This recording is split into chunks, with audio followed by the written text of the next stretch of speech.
The most feared man in the city had not moved in 47 minutes, not because he was patient. He had never been patient. But because the child asleep on the leather couch in his office had shifted once in her sleep, reached out without waking, and curled her small fingers around the edge of his sleeve. And he did not know how to pull away from something that delicate without destroying it. She was 4, small enough that the couch swallowed her whole, like she had been placed there by accident, and the world had simply forgotten to correct it. Dark curls fell across the armrest, tangled and soft, one shoe missing, the other barely clinging to her foot. Her breathing came slow and even, impossibly steady for a room that had never once known peace. He sat on the floor beside her, his back pressed against the base of the couch, one knee drawn up, and his suit jacket draped over her small body because the building dropped its temperature after midnight and no one had thought to adjust it. No one had thought about much of anything tonight. Not the men standing guard in the corridor. Not the driver waiting 3 floors below. Not the city itself, which had gone quiet in that particular way it always did when Severin Lazar decided something needed to end. The blood on his shirt had long since dried, dark against white, soaked through the collar, streaked across the chest in uneven lines that told a story no one in this room would repeat. His knuckles on the right hand were split open, already darkening at the edges. He hadn't cleaned them. He hadn't moved at all since the girl reached for him, her tiny grip pulling at his cuff like she had decided, even in sleep, that he was hers to hold on to. 3 of his men stood outside the door, armed and alert, but none of them moved either. They had seen him dismantle alliances over a glass of water, watched him walk untouched through rooms where lesser men died at the threshold. In all those years, they had never seen him sit on a floor. They had never seen his hands rest open instead of closed. The building hummed with the low electric silence of a place that runs on money and fear, even in the dark. 11 stories below, the city continued, unaware that the man who shaped half its commerce and most of its consequences was sitting beside a sleeping child with blood on his shirt and something cracked behind his eyes. The door at the far end of the corridor opened at 17 minutes past midnight. She didn't run. The hallway was dim, lined with men whose presence alone should have been enough to make a person turn around, and she walked through them like they were furniture. Marin Voss stopped in the doorway of his office, one hand braced against the frame, breathing harder than she wanted anyone to see. Her blouse was untucked on one side. Her eyes were dry, controlled, locked into an expression she had been building for years, long before she ever walked into this building or signed a contract no one expected her to survive. She saw the blood first, his shirt, his hands, the faint smear on the edge of the couch near where her daughter's head rested. Her breath caught, a short, sharp sound she swallowed before it could become anything more. Then she saw the rest. Severin Lazar, the man whose name emptied rooms and ended conversations, sitting motionless on his own floor, his jacket covering her child, his hand still, because a 4-year-old had grabbed his sleeve and he had chosen not to pull away. He looked up at her, and for the first time in the 5 weeks she had worked for him, his face held nothing she recognized, no authority, no distance, no wall built from money and violence and control. Just a man sitting on the ground, looking at a woman in a doorway, with a question in his eyes he could not figure out how to ask. How long? His voice came low, rough, stripped of every layer that usually made it dangerous. How long have you been hiding her from me? Marin's eyes stayed on Nola, checking, scanning, counting breaths the way only a mother does when the room is wrong and the child is still whole. Nola hadn't moved, still asleep, still holding his sleeve like she had decided something about this man long before anyone told her she was allowed to. Since the beginning, Marin said finally. Her voice was steady, but only because she had trained it to be. Falling apart was a luxury she had given up the same year she gave up everything else. He absorbed the words without blinking. 5 weeks. 5 weeks of early mornings and late nights, of schedules maintained without a single mistake, of a woman who never flinched when his voice dropped to the register that made grown men step backward. And she had been carrying this the entire time. "She was here tonight," he said. A statement, not a question. "The sitter didn't show. I had no one else to call." No apology, no excuses, just facts, laid bare the way she always delivered them. He was quiet long enough for the silence to press against the walls. She heard it. The words were barely audible. The noise downstairs. She heard it. Marin's jaw tightened. She was asleep before it started. I moved her up here when I realized what was happening. She didn't see anything. But she woke up. Marin didn't confirm it. She didn't need to. She was standing in the hallway when I found her. His voice shifted then, pulled from a place he didn't allow people to reach.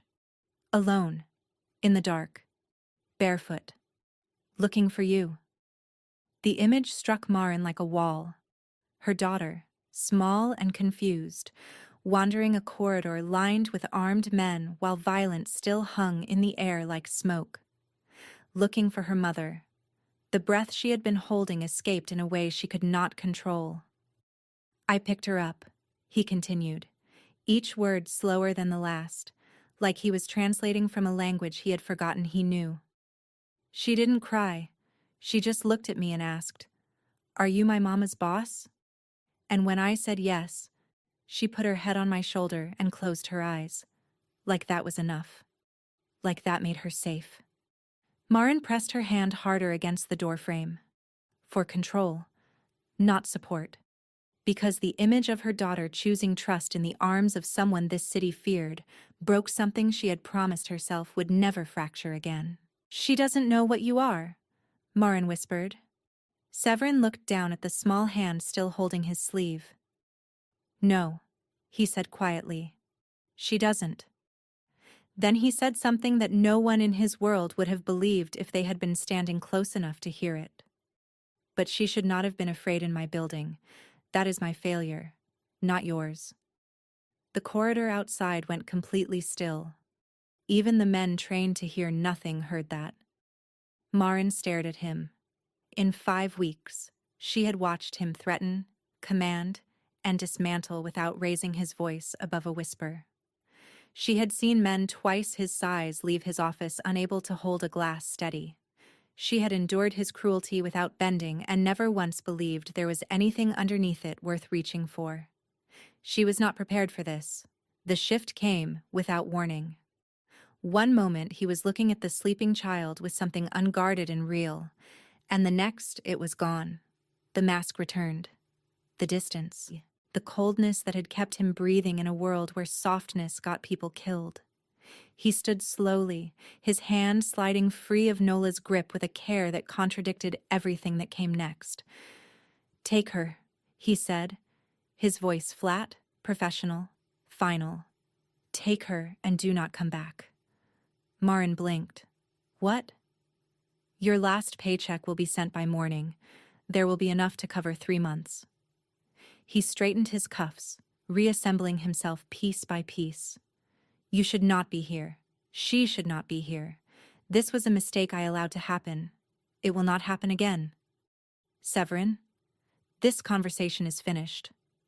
He turned away from her, from the couch, from whatever had surfaced inside him. His shoulders set in a line that told the room there would be no negotiation. Marin watched him walk to his desk, sit down, and pull a folder from the drawer like the last hour had never happened. Like the blood on his shirt and the child under his jacket and the words he had spoken meant nothing at all.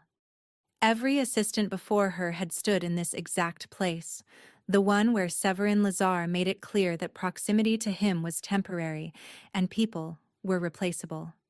31 assistants in 2 years. Most hadn't survived the first day. They were given impossible standards, a silence that swallowed connection, And then a dismissal so final it left no room to argue. She was supposed to leave now.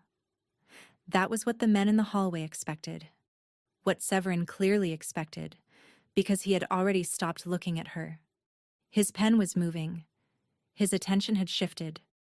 The door between whatever just happened and whoever he needed to be next had already closed. Marin looked at her daughter once, still sleeping, still peaceful, and still unaware that the world around her was made of sharp edges and hard choices. Then she stepped fully into the office and closed the door. Not from the outside, from the inside. The click of the latch was small, almost nothing, but in the silence of that room, it landed heavier than anything that had happened all night. Severin looked up. Marin sat down in the chair across from his desk. She folded her hands in her lap and met his eyes with something that was not defiance or recklessness. It was steadier than both.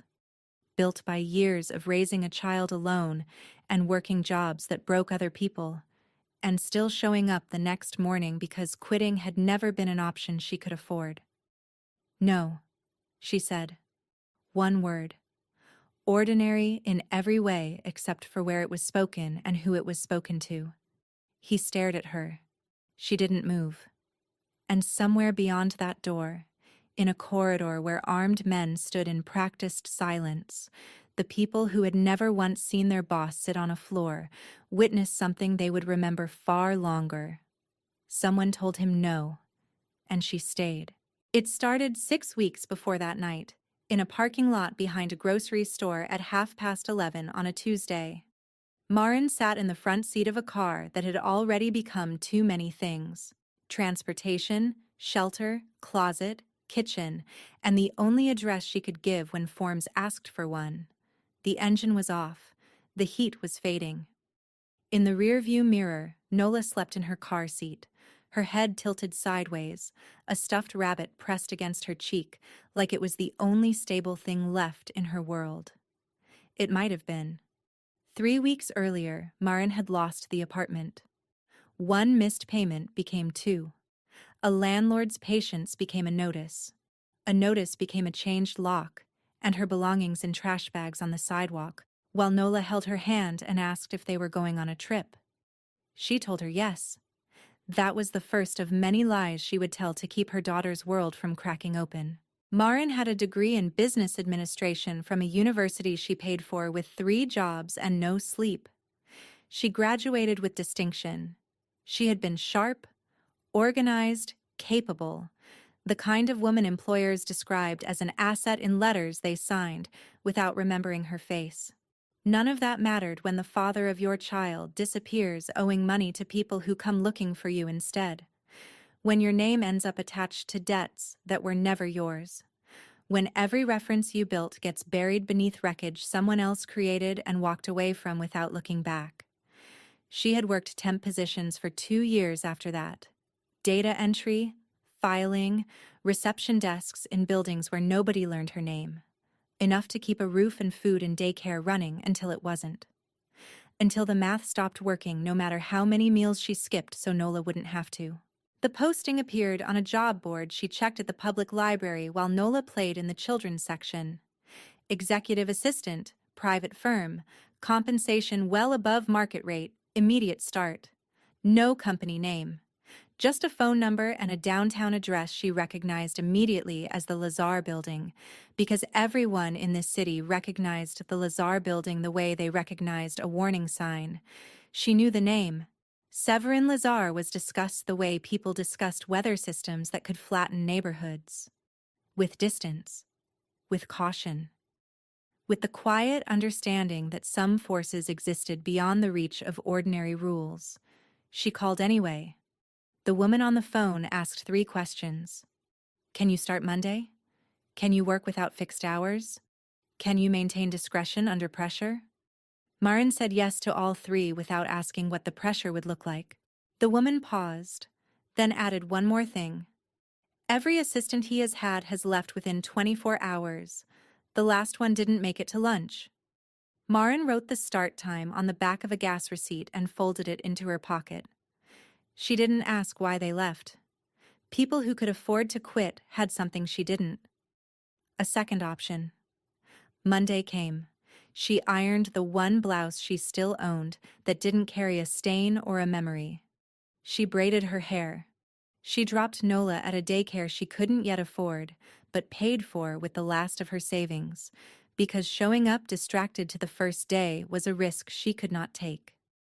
And she walked into the Lazar building like she had every right to be there, because the truth was simpler than anyone in her path would have believed. She had nowhere else to go, and that made her more dangerous than any of them realized. The first morning began with silence. She arrived at 6:45, 15 minutes before the time she had been given. The elevator required a key card handed to her by a man who offered neither his name nor his eyes. The 11th floor opened into a corridor so quiet it felt pressurized, like the air itself had been told not to move. His office sat at the far end.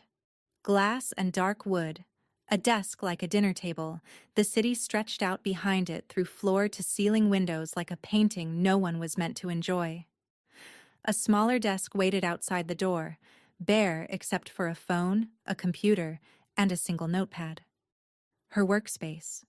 It looked temporary, on purpose. She sat down. She waited.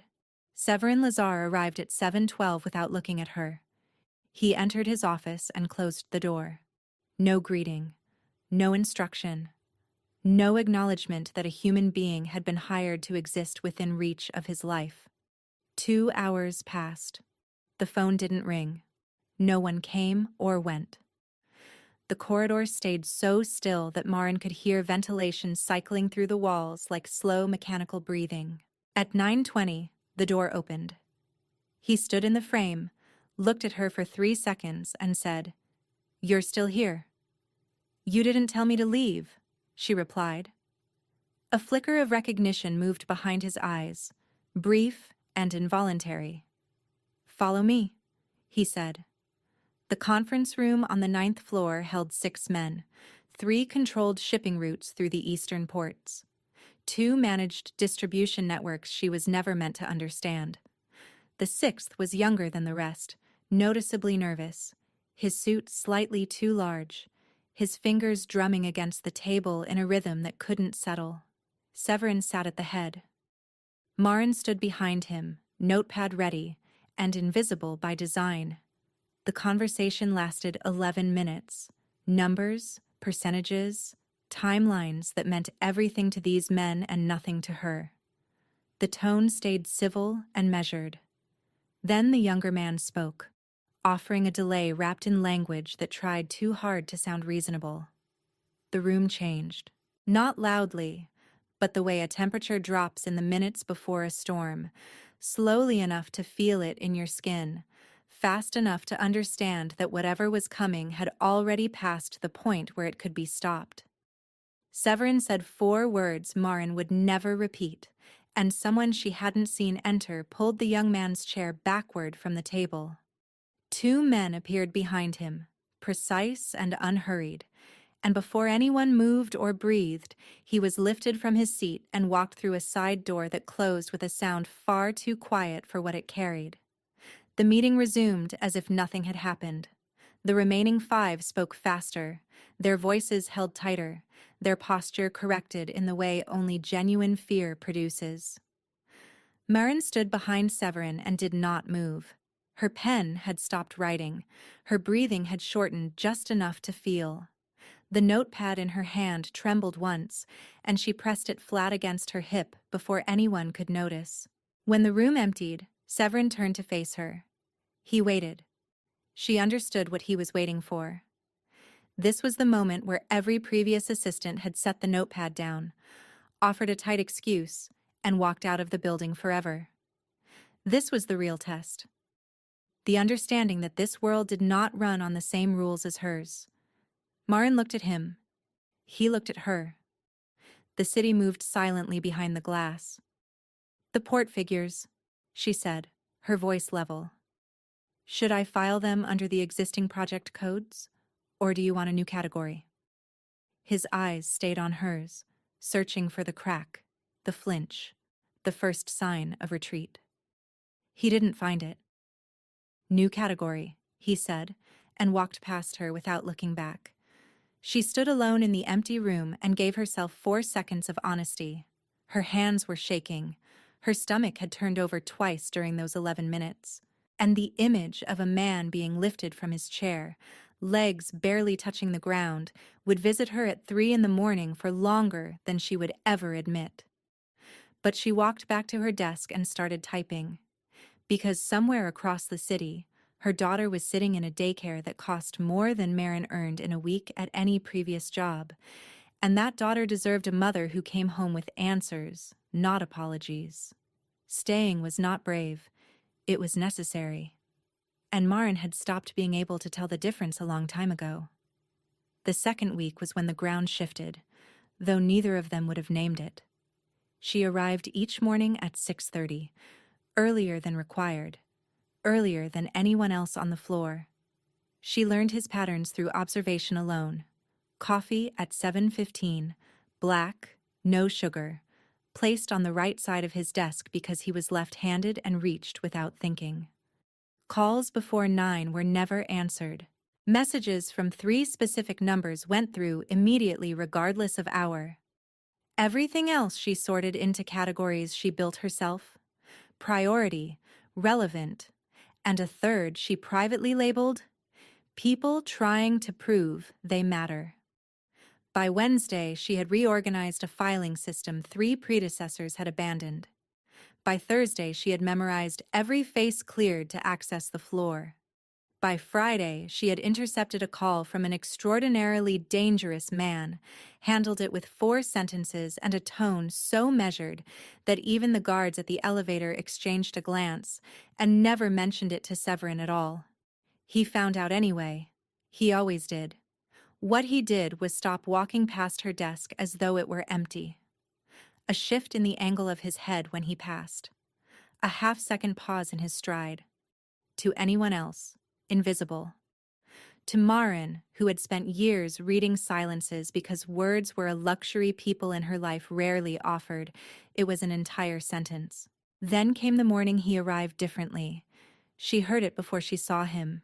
His breathing, heavier than usual, deliberate, holding pain in place when the body wanted to release it. He walked past her slower than normal, his left hand deep in his coat pocket, his jaw locked at an angle that had nothing to do with concentration. She did not look up. She did not ask. She opened his calendar, moved his 8 o'clock to 10, canceled his 9:15, and placed a glass of water beside his coffee. When he noticed the changes, he stood in his doorway and watched her for a long time. "I didn't ask you to move anything." "You didn't need to." Silence pressed between them. "The water," he said. "You're dehydrated." "It's water." Not a statement. The corner of his mouth shifted. Not a smile. Just the faintest disturbance at the edge of his expression, like something had tried to surface and been forced back down before it could take shape. He closed his door, and on the other side of it, for the first time in longer than anyone could measure, he spent the morning knowing that someone nearby understood the difference between asking what was wrong and simply making it quieter to carry. That was the week Marin Voss stopped being temporary. She did not know it yet. He would not have admitted it. But the men in the corridor knew, because not a single one of those 31 predecessors had lasted long enough to learn how he took his coffee. Marin figured it out by the second day. And by the second week, she had learned something far more dangerous than a preference. She had learned how to stay. And staying, in a building built on the assumption that everyone eventually leaves, was the most disruptive thing anyone had ever done. By the third week, Marin had stopped thinking of the 11th floor as hostile territory. The sharpest edge of it had dulled. Or maybe she had adapted. The way lungs adjust to altitude without announcing the effort. Severin still arrived without greeting. Still closed his door. Still spoke in a register calibrated to instruct rather than invite. But the silences between them had changed in texture. They held weight now, built between two people occupying the same space long enough to develop an unspoken understanding of how it should feel. Small things appeared at her desk without explanation. A lamp with a warmer bulb, replacing the fluorescent one that gave her headaches she never mentioned. A better chair, adjusted precisely to her height, as if someone had measured the old one and corrected the difference. A box of tea placed beside the coffee machine down the hall, the exact blend she drank at home. Though she had never once made a cup in the building, she did not thank him. She understood, without instruction, that acknowledging these gestures would end them. So she used the lamp, sat in the chair, drank the tea, and the silence between them absorbed each act and grew heavier without appearing to change. Then came the evening she stayed past 8.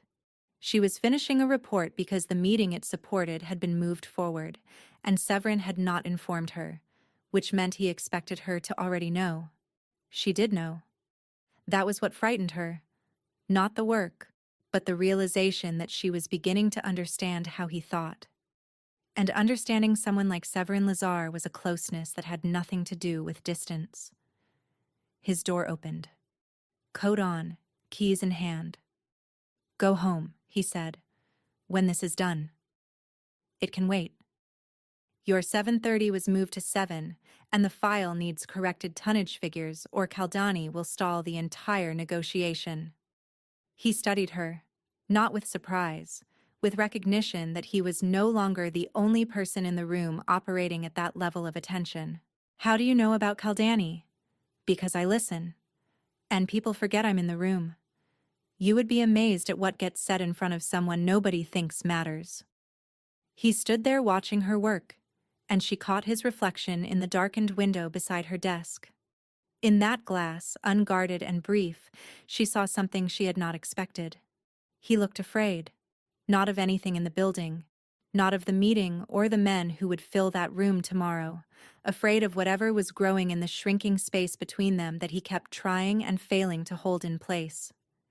He left without a word, and Marin sat there long after, her chest tight with something she could not yet name but could already feel changing the shape of everything. The first warning arrived on a Wednesday, 4 weeks in. A car parked across from Nola's daycare, dark windows, engine running. There when she dropped off in the morning. There when she picked up in the evening. Different spot, same car. She told herself it was coincidence. Coincidence was a word she had learned to use carefully because in her experience, the things that appeared accidental usually deserved the most attention. The second came 2 days later, a call at 11 at night from a number she didn't recognize. Breathing on the other end, slow and deliberate, then the line went dead. The number traced to nothing, which was its own answer, because nothing doesn't call you after dark without a reason. The third was the one that ended the pretending. She came home and found the front door unlocked, not forced, not broken. Unlocked, as though someone had a key. Nothing inside was taken, nothing was moved. But the apartment carried the residue of a presence that didn't belong. Someone had stood in the room where her daughter slept and chosen to leave everything exactly as it was. That wasn't carelessness. That was a message. She sat on Nola's bed that night, watching her breathe, running through every possibility that years of difficult living had taught her to consider. It could be connected to Nola's father and the debts he left behind, but those collectors had moved on over a year ago when chasing her stopped being worth the cost. This felt different, more patient, more deliberate. Like someone who knew precisely where she was and wanted her to understand they knew. She thought about telling Severin. The instinct rose fast and she pushed it down just as quickly, because telling him would mean revealing that she was not simply a woman who needed a paycheck. She was a woman who had been running, who had built her survival on invisibility, and who had placed herself and her daughter inside the most visible building in the city because the salary made the risk feel rational. She changed the locks herself, altered her route to daycare, started arriving at the building earlier and leaving later, because the safest hours of her life had become the ones spent on the 11th floor, behind security designed to stop far worse things than whoever was watching her. And she did not notice, because she was never meant to, that the car outside the daycare was registered to a company whose funding ran through the same building where she worked. The final week before everything broke moved faster than the ones before it, as if time itself could feel what was building and wanted no part of what was coming. Severin's schedule thickened. Meetings multiplied. The men on the floor moved differently, spoke less, watched the elevator doors the way people watch a road when they're expecting a delivery that isn't on any manifest. Through all of it, Marin worked. She organized, intercepted, redirected, and managed the surface of a machine whose inner workings she was never supposed to see. At night, she went home to an apartment that no longer felt safe, kissed her daughter, checked every lock twice, and lay in the dark counting sounds outside her window until she was sure none of them were footsteps. On Friday of the 5th week, her sitter called at 4 in the afternoon. A family emergency. She couldn't come. Marin stared at the phone for a long time. No backup. No family in the city. No neighbors she trusted enough. No friends she had allowed close enough to ask. She ran through every option and each one came back empty. She picked Nola up from daycare, drove to the Lazar building, and carried her daughter through the lobby, into the elevator, and up to the 11th floor. It was the only choice she had, and it was the one that someone had been waiting for her to make. Severin Lazar did not become what he was by choice. He became it because the alternative was to remain a person things happened to, and he had learned that distinction at an age when most boys were still figuring out how to hold a pencil. He was 11 when his father was shot in the stairwell of their apartment building. 3 rounds. Close range, in front of a door that didn't lock, because the landlord never fixed it. His mother moved them before dawn. Him and his sister Riva, who was 7 and who cried not because she understood, but because they wouldn't let her go back for her books. They never went back for anything. His mother worked until the work destroyed her. 2 jobs became 3, then hospital shifts that ended in the same building where she would be admitted and never leave. She died when Severin was 16. Riva was 12. And the world, which had already taken more than its share, looked at what remained and decided it was not finished. He built himself in the years that followed. Not the version the city would learn to fear, but the foundation underneath it. Arithmetic, patience, and the absolute refusal to depend on anyone who could walk away. He learned how money moved through the city's veins. He learned how power functioned, not through size, but through knowledge, through knowing something about someone before they realized you were paying attention. He learned to sit in rooms full of older men and say nothing until the silence itself produced what he came for. By 20, he had a territory. By 22, a name that entered rooms before he did. By 23, the name alone was enough. But Riva was still the center. The one door he never locked. The single person who existed inside the walls he had constructed around everything else. She was finishing school. She was brilliant, sharper than him in ways he openly admitted, lighter, quicker to laugh, built from the same fractured origin but aimed at something entirely different. He made sure of that. Every deal, every risk, every step further into darkness was justified by one non-negotiable thought. She gets out. She gets the life this family was supposed to have before the world decided otherwise. She was 17 when they came for her. A man named Costel Rudescu needed leverage against someone who had made himself unreachable through every conventional method. So they bypassed the money, the men, the reputation, and went for the only thing that could not be reinforced with any of those. They held her for 9 days. Severin paid what they demanded, agreed to terms that would have broken a lesser man entirely. He bent in ways he had sworn he would never bend, because nothing in his empire mattered compared to her. The exchange was arranged. The conditions were met. Every demand honored. She did not survive the journey to the hospital. What happened during those 9 days was sealed inside a part of himself that he closed shut and never opened for anyone. Not his men. Not his allies.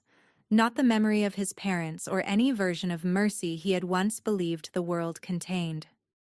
Costel Rudescu stopped existing 11 days later. His associates followed over the months after, each removed with a precision that communicated exactly what it was meant to. The message traveled through the city like a current through water, touching everything, changing the temperature of every room it entered. People who had never heard the name Severin Lazar learned it that winter. People who already knew it stopped saying it out loud. But the message was a lie. The world believed it said, "Do not touch what belongs to Severin Lazar." What it truly said was that there was nothing left to touch. After Riva, he closed every door. The assistants were not cruelty. They were prevention. If no one stayed, no one could be taken. If no one mattered, no one could be used. A rotating absence designed to look like dysfunction but built on a logic as sound as anything in his empire. Then Marin sat down and refused to leave. And worse, she brought a child into his building. A girl with tangled curls and a missing shoe who reached for people in her sleep. A girl who looked at him and asked, "Are you my mama's boss?" and rested her head against his shoulder like the answer was everything she needed to feel safe. Riva used to fall asleep exactly like that, trusting him completely to keep the world from reaching her. He had failed, and the terror that surfaced the night he found Nola standing alone in his hallway, barefoot and searching for her mother, was not fear that he couldn't protect them.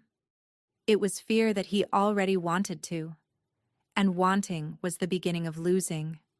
He understood that truth better than anyone still breathing. The morning after began in a different silence. Heavy, like air following a detonation when the sound has passed, but the ground has not finished settling. Marin had stayed. Nola slept through the whole of it, still on the couch, still under his jacket, undisturbed and entire. Severin had not slept. He did what he always did when something threatened to come apart. He worked. But this time the work concerned a question that had been forming since Marin carried her daughter through the lobby, and every event that followed unfolded with a precision too clean to be coincidence. The sitter, Gail Moorcroft, dependable, quiet, recommended through a connection Marin had never questioned, because trust, when options are running out, takes whatever shape is offered. Severin made one call, then a second. By the third, the outline of something deliberate emerged from behind what was supposed to look ordinary. Gail Moorcroft had received a payment the morning she canceled. Not from Marin. The payment traveled through a route Severin recognized instantly because he had built routes like it himself.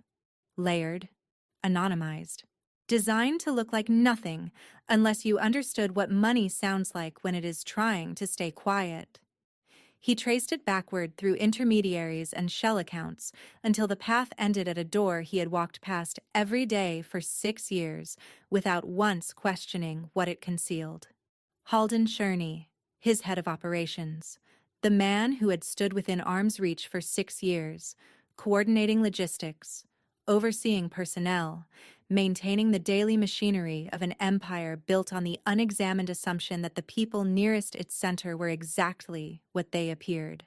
Halden had not worked alone. The attack that night, the men who breached the lower floors, the violence erupting with such calibrated timing, none of it came from outside. It had been constructed from within, with the specific goal of generating chaos at the precise hour Marin's daughter would be in the building. Unprotected, visible, undeniable. It was a test. Not of security, but of Severin. Halden had been watching. The way the assistant turnover stopped. The way schedules adjusted around one woman's presence. Shifts in behavior so slight that only someone who had spent 6 years studying his rhythms could read them. He had seen vulnerability forming, and he chose to confirm it by placing a child in the path of violence and observing what happened. What happened was that Severin sat on a floor, and in that act, Halden had every answer he needed. A 4-year-old with a stuffed rabbit and a habit of reaching for people she had no reason to trust had become leverage against the most unreachable man in the city. The intelligence had already begun to move. Severin could feel it the way you feel pressure drop before a storm becomes visible. Halden would not sit on information this valuable.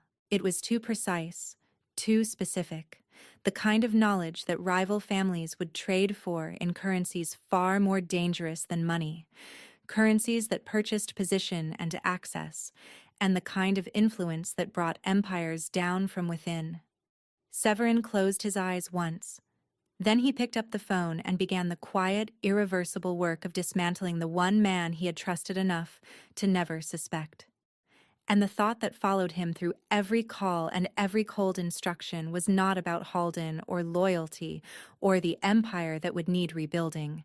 It was about a child who had reached for his sleeve in the dark, and the unbearable understanding that someone in his own house had put her there because they already knew, before he did, what she had become to him. Halden Cherney disappeared on a Sunday. Not loudly. What happened to Halden was quiet and thorough, the kind of removal that left behind no trail, because the people in a position to ask questions understood that some answers were better left uncollected. The men on the floor adjusted the way systems adjust when a component is removed, roles absorbed, responsibilities redistributed. The operation continued because Severin had always designed it to withstand the loss of any single person except one. Marin did not know the details. She knew something had shifted, the way she always knew, through changes in the quality of silence, through a face suddenly absent from the corridor, through tension dissipating in patterns she could feel but not name. Severin told her on a Tuesday evening after the floor emptied and the building settled into its after-hours quiet. He told her the sitter had been paid to cancel. He told her the night had been manufactured from the inside. He told her that a man he had trusted for 6 years had identified her daughter as a pressure point and placed a child in the path of violence to prove a theory about what Marin meant to him. She listened without interrupting. Her face stayed composed, held in the still way she carried it when processing something too large for real-time reaction. He had seen her do this in meetings, during difficult calls, in small moments where most people flinched, and she simply went quiet, absorbing impact before it could reach the surface. When he finished, neither spoke for a long time. "What she meant to you," Marin repeated slowly, as if holding the words up to better light. He didn't respond. The answer had already been given on this floor 3 nights ago, in a jacket draped over a sleeping child and 47 motionless minutes. "You should leave," he said. The same register he used the night he tried to fire her. The same wall rising. "If you stay, what happened that night was only a preview. Others will see what Halden saw, and they will attempt what Halden attempted, and the next time it may not end with your daughter sleeping safely." Marin stood. For a moment, he believed she was going to do it. Walk out. Collect Nola. Disappear back into a life where no one surveilled or calculated how to weaponize a child against the person who cared for her. Instead, she stepped closer. "Severin." She held his gaze without wavering. "I have spent 4 years protecting my daughter alone, in apartments with locks that didn't hold, in a car parked behind a grocery store, in rooms that had someone else's name on the lease because mine was attached to debts I didn't owe. I have kept her safe through things you have never heard about, without resources, without guards, without a single person standing between us and whatever showed up next." Her breathing stayed even. "Do not tell me to run because it is dangerous. I know what dangerous looks like. I have been living inside it since before I ever heard your name." The room held still. What happened that night was not your failing. It was someone else's cruelty. And I am done running from cruelty. Not from this building, not from this floor, not from you. She turned and walked back to her desk. The door stayed open behind her, and Severin stood in the center of his office, in the space where he had spent more than a decade ensuring no one could reach him, and understood with a clarity that left no room for argument that someone already had. What happened next arrived the way real things do, slowly, without permission, built from ordinary hours and ordinary gestures that didn't seem like much until you stepped back far enough to see what they had become. He stopped trying to make her leave, a resistance withdrawn rather than a decision declared, and in the space that opened, something began that neither had planned for and neither could reverse. It started through Nola, Marin's new sitter, vetted through channels Severin arranged but never mentioned, began at 7 each morning. That left a gap, and twice in the first week. Then 3 times the next, Nola came to the 11th floor for those early hours. She would settle on the floor outside Marin's desk with paper and crayons, drawing pictures built on absolute conviction and no recognizable logic. Cities made of triangles, animals that belonged to no known species, a tall figure in a dark coat beside a smaller figure with curly hair, both surrounded by what Nola called important weather. He pretended not to notice. But his office door, which had always been shut, began staying open during those mornings. Just enough for sound to travel, Nola humming, crayon on paper, Marin's fingers on the keyboard, living sounds, filling a space that was never designed to hold them. Then one morning, Nola stood up, walked past her mother, crossed into his office without hesitation, and placed a drawing on his desk. He looked at the paper. She looked at him. "That's you," she said, pointing to the tall shape. "And that one is me. And that one is Mama. And those are stars, except they're daytime stars, because I decided they could be." His throat closed around something too large to move in either direction. "Do you like it?" she asked. He picked the drawing up with both hands carefully and placed it upright against the lamp on his desk, where it would remain for longer than any object in that room had ever been allowed to stay. "Yes," he said. Nola smiled. Complete, unguarded, certain, the smile of someone who has not yet learned to question whether they are welcome. She walked back to her crayons, and Marin watched from her desk with an expression she allowed herself for exactly 3 seconds before putting it away. He saw those 3 seconds, and something he had been holding at distance quietly let go. The weeks that followed built on that foundation without either of them examining it too closely. He began walking her to her car after late evenings, close enough that the distance between them no longer carried the meaning it once had. She started leaving things on his desk, a schedule note reading, "Eat before this one," a correction that caught an error that would have cost him more than money. They talked more, not about what sat heaviest between them, but about the territory bordering it. He asked about Nola's school. She asked about his morning, and he answered, which was the more remarkable event. Once, late in the evening, he mentioned Riva's name without meaning to, a sentence that started with, "My sister used to," and then stopped, like a door he had opened by accident. Marin didn't push. She just waited.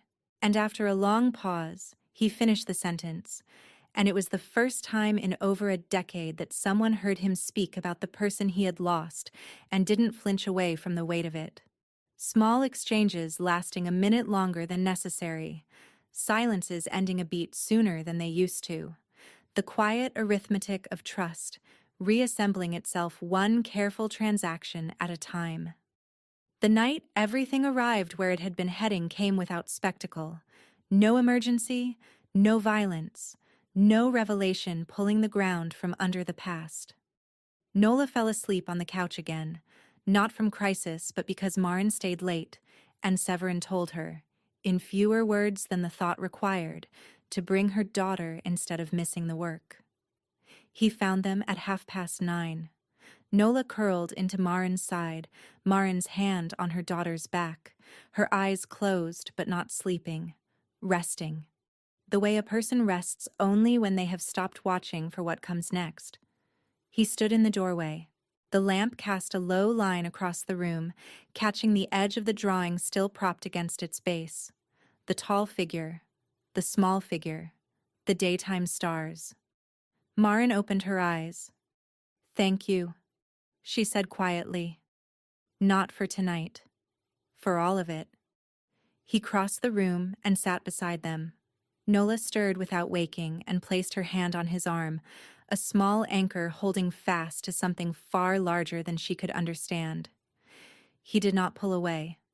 Marin watched him choose to stay still, and something in her expression finally settled into place. Not surprise, recognition. This man had not been pushing people away because he was empty. He had been doing it because he carried too much, and he had lost everything once before. "You are allowed to stay," she said. To both of them. To the room. To whatever had been building in the space between a door that used to be closed and one that now stayed open. "So are you," he replied. And outside, the city continued its indifferent progress through the night, unaware that 11 stories above the pavement, in a room built to hold nothing but power, a man who had refused to let anyone close for over a decade was sitting still because a child rested her hand on his arm, and a woman who once walked in with nothing had finally been given a reason to remain. Not because of the salary, not because she had nowhere else to turn, because she had looked into the hardest thing this world could offer and found something inside it worth reaching for. And he had let her.